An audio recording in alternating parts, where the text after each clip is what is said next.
India's first hybrid motorcycle യമഹയുടെ FCS hybrid. ഇതിലെ hybrid system എങ്ങനെയാണ് വർക്ക് ചെയ്യുന്നതെന്ന് നോക്കാം. യമഹ ഹൈബ്രിഡ് സിസ്റ്റം എന്ന് പറയുന്നുണ്ടെങ്കിലും കാറുകളിലെ പോലെ ഒരു വെൽ ഡെവലപ്ഡ് ഹൈബ്രിഡ് സിസ്റ്റം അല്ല ഈ ഒരു മോട്ടോർ സൈക്കിളിലുള്ളത്. കൂടുതൽ ടോർക്ക് ആവശ്യമായ സിറ്റുവേഷനിൽ മോട്ടോർ ഉപയോഗിച്ച് ചെറിയൊരു ബൂസ്റ്റ് മാത്രമാണ് കൊടുക്കുന്നത്.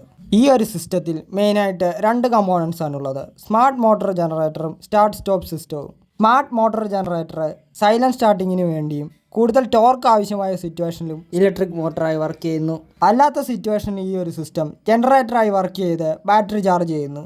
രണ്ടാമത്തെ കമ്പോണൻ്റായ സ്റ്റാർട്ട് സ്റ്റോപ്പ് സിസ്റ്റം ഐഡിയലിങ്ങിൻ്റെ സമയത്ത്, അതായത് ട്രാഫിക്കിൽ നിൽക്കുന്ന സമയത്ത് എഞ്ചിനെ ഓഫ് ചെയ്യുകയും വീണ്ടും ക്ലച്ച് പുള്ളി ചെയ്യുന്ന സമയത്ത് എഞ്ചിൻ സ്റ്റാർട്ട് ചെയ്യുകയും ചെയ്യുന്നു. ഈ രണ്ട് കമ്പോണൻസ് കമ്പൈൻ ചെയ്ത് വർക്ക് ചെയ്യുന്നത് മൂലം ഫ്യൂവൽ കൺസംഷൻ കുറച്ചുകൊണ്ട് ഫ്യൂവൽ എഫിഷ്യൻസി കൂട്ടാൻ സാധിക്കും. അതുപോലെ തന്നെ അഡീഷണൽ സ്റ്റാർട്ടർ മോട്ടർ ഉപയോഗിക്കാത്തത് കൊണ്ട് തന്നെ നോയ്സ് ഇല്ലാതെ സൈലൻ്റായി എഞ്ചിൻ സ്റ്റാർട്ട് ചെയ്യാൻ സാധിക്കും.